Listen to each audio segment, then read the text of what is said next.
जय श्री राम।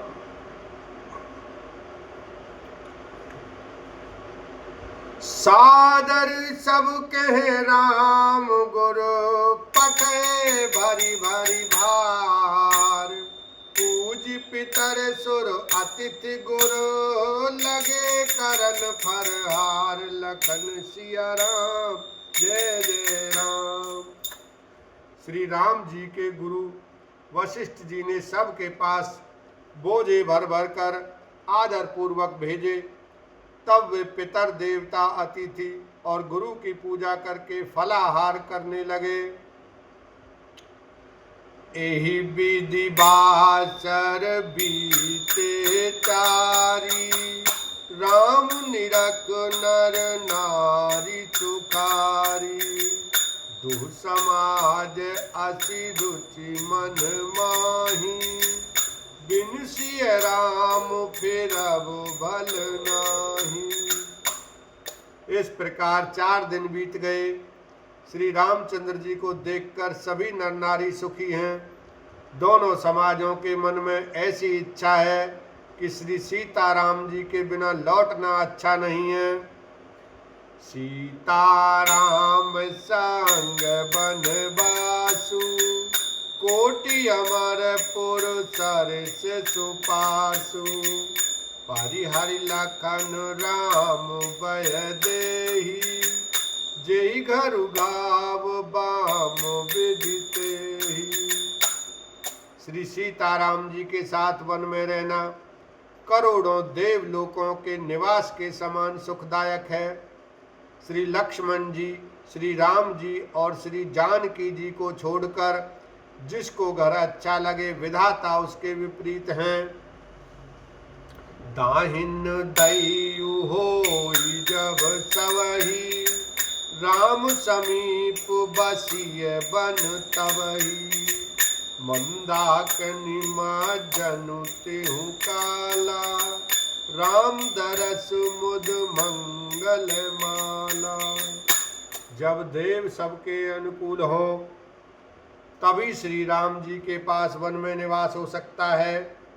मंदाकिनी जी का तीनों समय स्नान और आनंद तथा मंगलों की माला समूह रूप श्री राम का दर्शन। अटनु राम गिरि बन तापस थल। असनु अमीय सम कंद मूल फल। सुख समेत संबत दुहि साता। पल सम होई न जनि हई जाता। श्री राम जी के पर्वत कामदनाथ वन और तपस्वियों के स्थानों में घूमना और अमृत के समान कंद मूल फलों का भोजन 14 वर्ष सुख के साथ पल के समान हो जाएंगे, बीत जाएंगे, जाते हुए जान ही ना पड़ेंगे। एहि सुख जोग न लोग सब कहीं कहाँ अस भाग।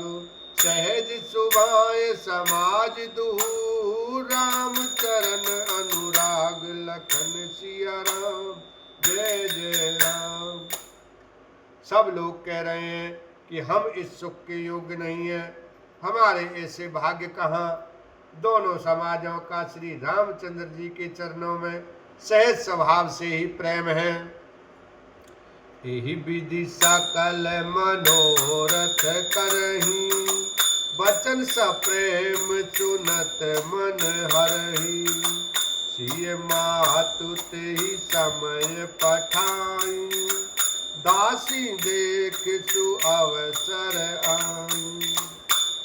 इस प्रकार सब मनोरथ कर रहे हैं। उनके प्रेम युक्त वचन सुनते ही सुनने वालों के मनों को हर लेते हैं। उसी समय सीता जी की माता श्री स्वनैना जी की भेजी हुई दासियां कौशल्या जी आदि के मिलने का सुंदर अवसर दिखाईं। सावकाश सुनि सब सिय सासु। आयऊ जनक राज रनिवासु। कौशल्या सादर सन्मानी। आसन दिए समय सम आनी। उनसे यह सुनकर कि सीता की सब सासुएं इस समय फुर्सत में हैं। जनक राज का रनिवास उनसे मिलने आया। कौशल्या जी ने आदर पूर्वक उनका सम्मान किया और समयोचित आसन ला कर दिए। सीलु सनेहु सकल दुहु ओरा, द्रवहि देख सुन कुलिस कठोरा। पुलक शिथिल तन बारी बिलोचन, महिनक निखन लगी सब सोचन। दोनों ओर सबके शील और प्रेम को देखकर और सुनकर कठोर वज्र भी पिघल जाते हैं।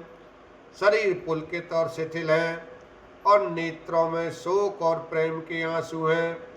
सब अपने पैरों के नखों से जमीन कुरेदने और सोचने लगीं, सब सिय राम प्रीत किस मूरति, जनु करुणा बहु बेस बिसूरति।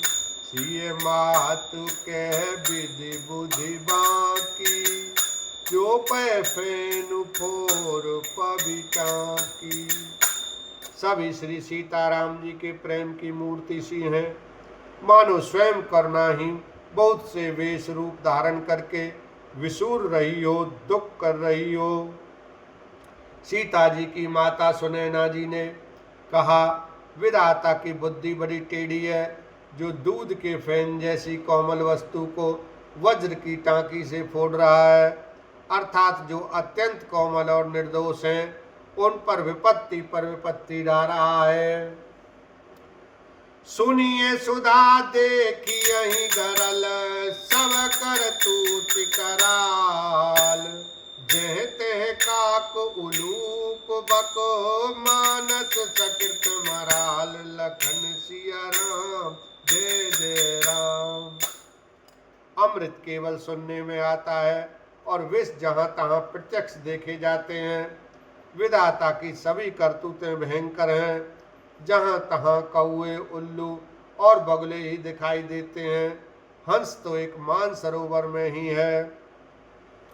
सुनि ससोच कह देवी सुमित्रा, विधि गति बड़ी विपरीत विचित्रा। जो सृज पालई हरई बहोरी, बाल केली सम विधि मति भोरी। यह सुनकर देवी सुमित्रा जी शोक के साथ कहने लगी, विधाता की चाल बड़ी ही विपरीत और विचित्र है।